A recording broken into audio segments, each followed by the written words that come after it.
Transportation Minister Rotimi Ameachi has backed power shift to the south but shoved off questions on his potential candidacy in the contest. His indistinct response is bound to elicit concerns as to whether the anti-Tinubu camp will be raising multiple candidates to challenge the national party leader for the 2023 presidential ticket of the ruling All Progressives Congress (APC). Amechi has been repeatedly mentioned as part of the rival camp of party chief in the APC who has said not to share in the aspiration of enthroning Asiwaju Bola Tinubu as presidential candidate in 2023. The camp is believed to have Dr. Kayode Fayemi, Governor Nasser El-Rufai among the leading figures. El-Rufai has been repeatedly pitched as running mates to either Amechi or Fayemi should the presidential ticket be zoned to the south. The camp, which seems to have ascendancy, was believed to have forced out the immediate national chairman, Comrade Adams Oshomole, out of office. Oshomole was an ally of the national leader Asiwaju Tinubu. Speaking in an interview as to whether he would back power shift to the south, Amechi said, "It is a difficult question for me to respond to. I just believe that the zoning which was done between north and south should be respected, just as Fashola has said," he told Channels Television in an interview.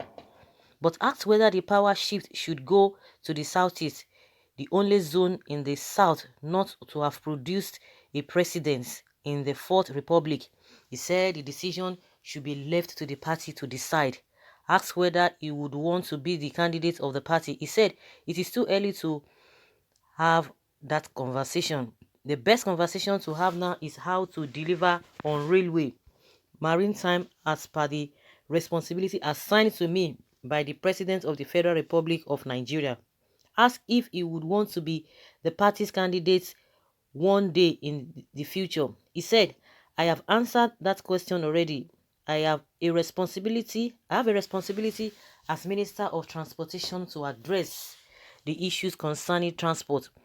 When the reporter retreated the question, Amechi again poo-pooed the question, saying, "Third time, the response you will get is, why don't you allow me deliver the responsibility given to me by the President of the Federal Republic of Nigeria and the people of Nigeria, which is the responsibility of being Minister of Transportation."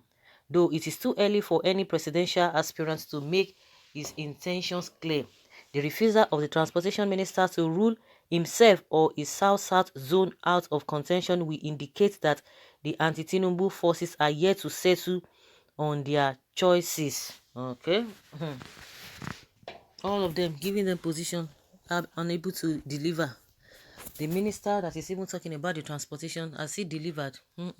All of them just want position, they want power. But what are they doing with the power is what we are yet to know. The president wanted the power by all means. 3 times he failed woefully. He cried, he wept. But now he got it now. He does not care. He does not send anybody. His own responsibility is just to be issuing out statements. That's it. Whether it's being fulfilled or not. But for the fact that statement is being issued on every issue that arises. Amechi has the full support of Southeast and South-South people. Amechi has no followers even in his state, just like a Fayemi. Amechi ambition, if not well handled, will tear APC apart. What impact has Amechi made in the transport sector to warrant him aspiring for the presidency? So me, huge joke. Is Amechi from the southeast? Does south mean only southwest and south-south?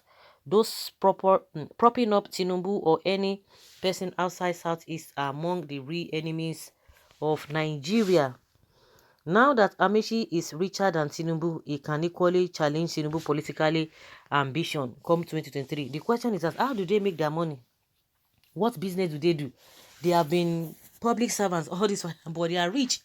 People will not tell you, one thing that we don't even get, really, if these people are really for service, just like somebody is saying that it's richer than this, what are the businesses they are doing here and there, if not government business? They've been able to make constitution to be able to pay them huge amounts of money. Even the constitution is embedded in corruption. So what are we talking about? Somebody say, "Oh, is richer." Where did they get the money? How did they make their money?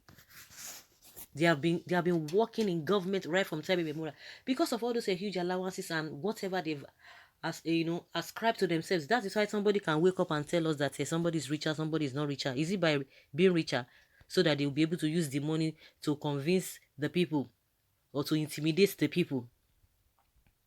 Well, someone is responding to that now that Amechi is richer than Tinubu. Richer than who? Well, Nigerian presidency is not for sale to the highest bidder. If not, Nigeria have enough of them that would have taken over the leadership of our dear country long ago. How can you compare Tinubu with all this? Jagaban will easily deliver. Tinubu is our man. Come 2023. Jagaban all the way. These are the opinions of Nigerians here and there. Immediately after the 2019 election, you people started fighting for 2023 presidency. God will judge all of you. Fighting for power, not minding the hardship of the masses. By the grace of God, all of you agitating for 2023 president will never witness it. Oh, Thunder Moto. Hey, hey. This was a verse, so this was a verse, and that is it. That is the truth.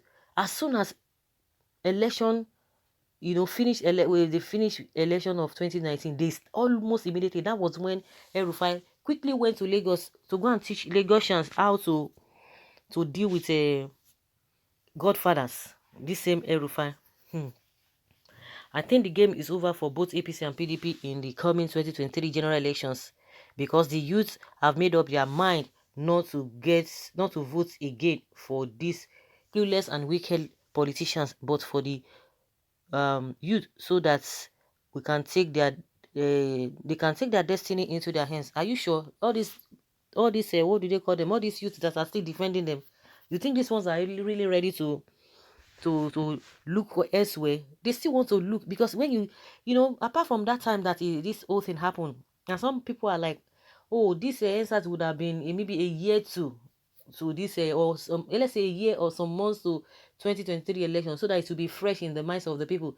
But it's happened in 2020. Before you know, 1 year 6 months down the line, they are forgotten. And believe you me, they started queuing at the back of these people again, making excuses for them.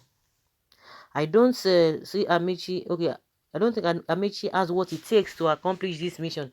He's too pompous and politically arrogant to pitch to political tent. Amechi said Nigeria never needs restructuring, but to come out of poverty, hunger, where he will rule and give Nigerians 1 cup of rice because we are hungry. So guys, let's hear your opinion and let's have your take on this.